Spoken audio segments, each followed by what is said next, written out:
않나 그런 이야기를 했어요. 약자의 눈물을 닦아주는 게 정치다. 저의 출마 자체가 누군가에게는 꿈이 되었으면 좋겠다. 처음부터 민주당을 시작해서 민주당에서 경험을 쌓아가면서 민주당 안에서 성장해서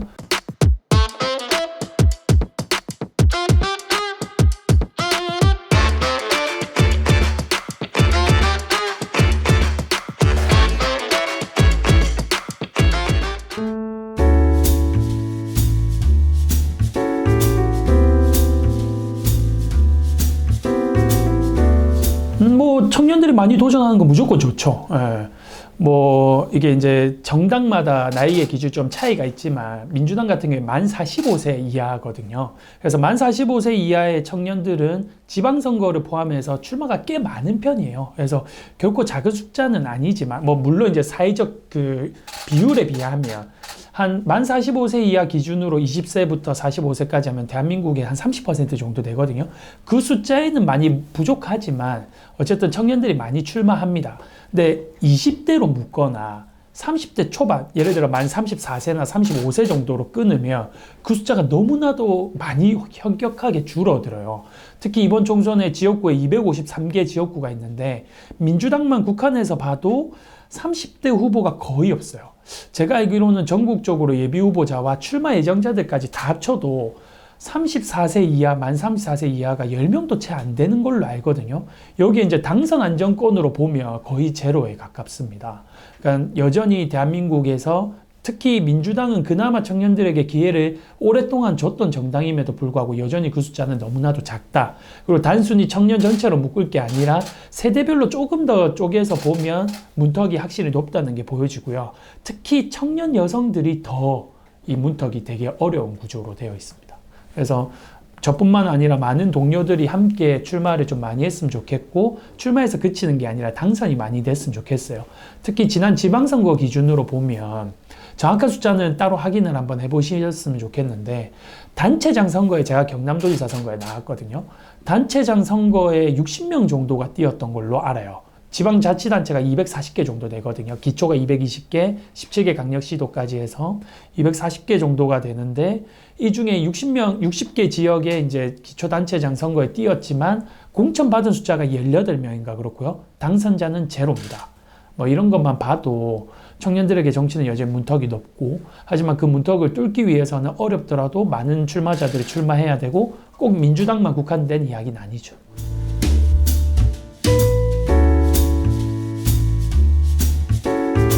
그때 당시에 2년 만에 이제 도지사를 그만두고 다시 양산으로 왔을 때는 본인이 여러 차례 경남도민께 사과를 한다고 이제 본인이 이야기를 하셨어요. 네.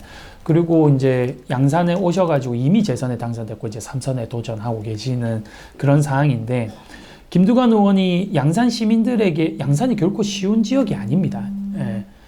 양산이 김두관 의원님이 오시기 전에 민주당이 당선된 경우가 제가 알기로는 한 번인 걸로 알고 있거든요. 그 긴 역사 중에. 그러니까 그 정도로 민주당에게 우호적인 지역이 아닌데 그곳에서 시민들에게 선택을 받았다는 것은 어느 정도 이제 도민들에게도 여러 차례 사과를 했던 것을 좀 받아들여 주시는 게 아닌가 그런 생각이 들고요. 그리고 경남이라는 지역에서 김두관이라는 이름은 주는 분명한 메시지는 있습니다. 그러니까 경남도지사를 2년 만에 그만둔 거에 대해서는 도민들께서 섭섭함이 있겠지만 마을 이장부터 시작해서 만 34세에 남해 군수에 당선은 되고 그리고 도지사에 당선이 되는 이 행보, 과거의 그 역사는 아무리 부정하려고 해도 부정할 수 없는 분명히 대한민국 정치사에서도 정말 드문 행보인 그런 정치인이기 때문에 민주당으로 놓고 봐도 큰 정치인은 맞고 그리고 경남으로 접어 봐도 여전히 김두관이라는 이름은 너무나도 큰 상징성이 있기 때문에 저는 김두관 의원님의 행보를 지금 응원하고 앞으로도 아마 김두관 의원님 이번에 3선에 당선이 되신다면 더 크게 아마 또 경남에서 뭐 적절한 표현인지 모르겠지만 활용 가치가 있지 않을까 그렇게 생각합니다.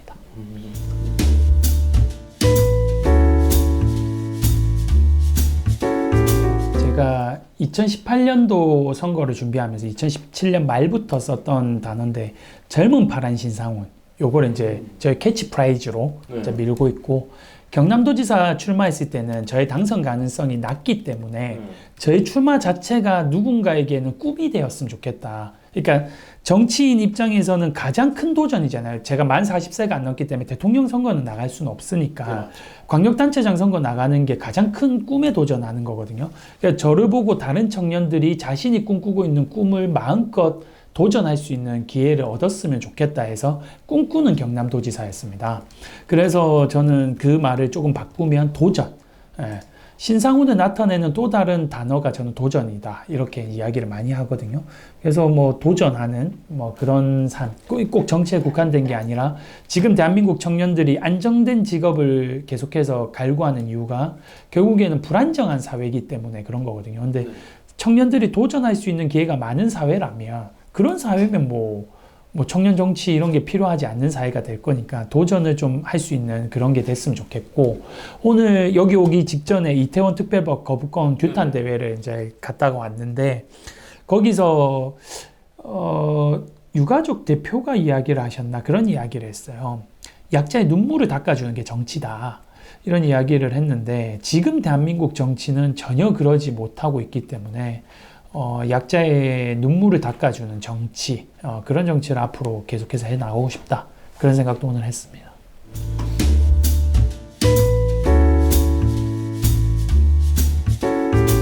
이렇게 경험을 많이 하고 도전을 많이 하고 선거 경험이 많은 저에게도 지금 제가 국회의원 선거하고 있잖아요.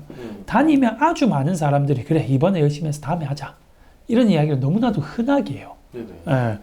근데 지금 대한민국에 청년 정치라는 단어가 생기고 청년 문제가 생겨난 첫 번째 원인이 바로 그 지점이거든요. 너네 다음 기회 있으니까 이 시선 때문이에요. 지금 대한민국 청년에게는 다음이란 존재하지 않는 불안정한 사회거든요. 만 30세가 될 때까지 공부하고 유학 갔다 오고 막 이렇게 돼서 취직을 했는데 임금이 180만 원이야. 이직할 수가 없는 거예요. 이 돈이라도 안 받으면 당장의 생활이 어려우니까. 그러니까 내일이 없는 사회를 지금 대한민국의 청년들이 살아가고 있는데 거기에 가장 딱 적절한 표현이 너네 또 다음에 기회 있잖아. 뭐 이거란 말이에요.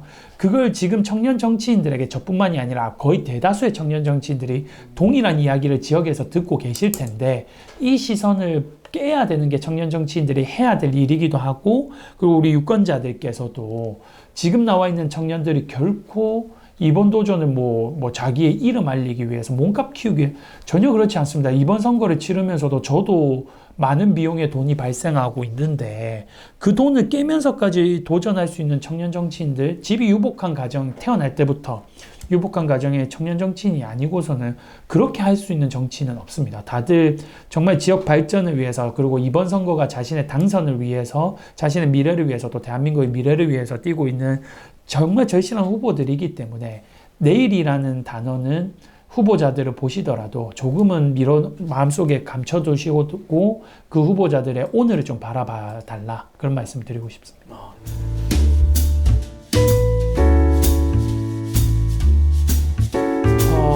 두 가지 길이 있을 것 같아요. 하나는 저처럼 그리고 우리 당으로 따지면 장경태 의원처럼 처음부터 민주당을 시작해서 민주당에서 경험을 쌓아가면서 민주당 안에서 성장해서 정치를 하는 이런 모델이 하나가 있을 것 같고, 다른 하나는 당 밖에서, 정치권 밖에서 전문가로서 성장을 해서 그 성과를 가지고 입문하는, 보통 이제 영입인재 케이스가 이제 그런 거죠.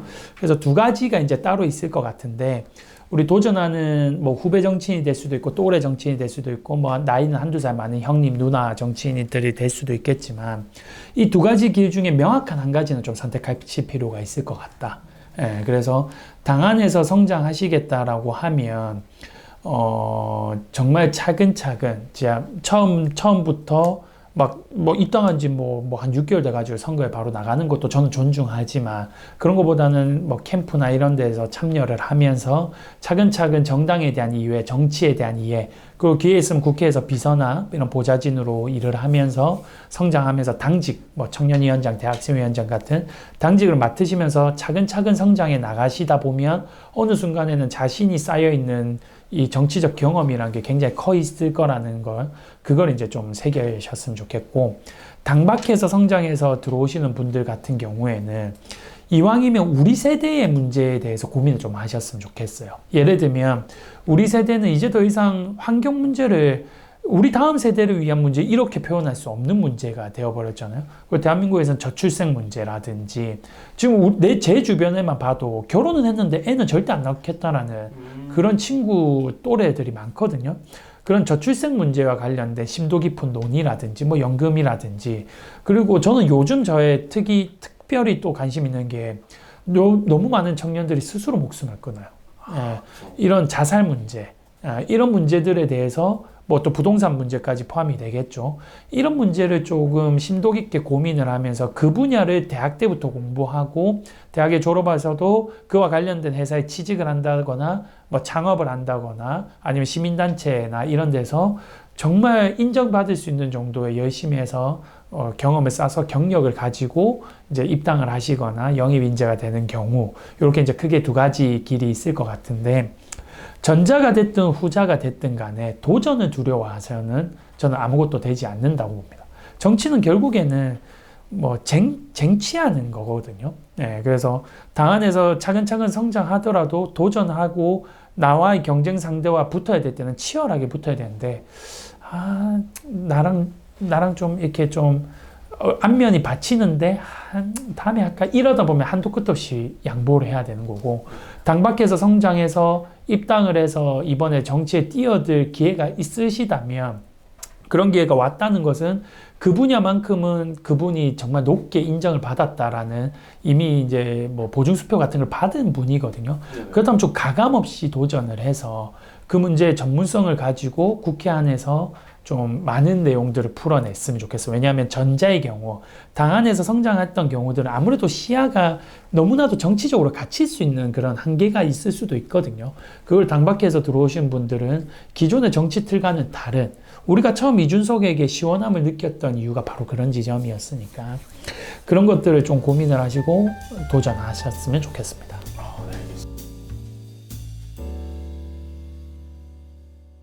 잠깐 여기를 눌러주세요. 구독과 좋아요를 눌러주시는 분들에게 건강과 행운 장수를 기원합니다.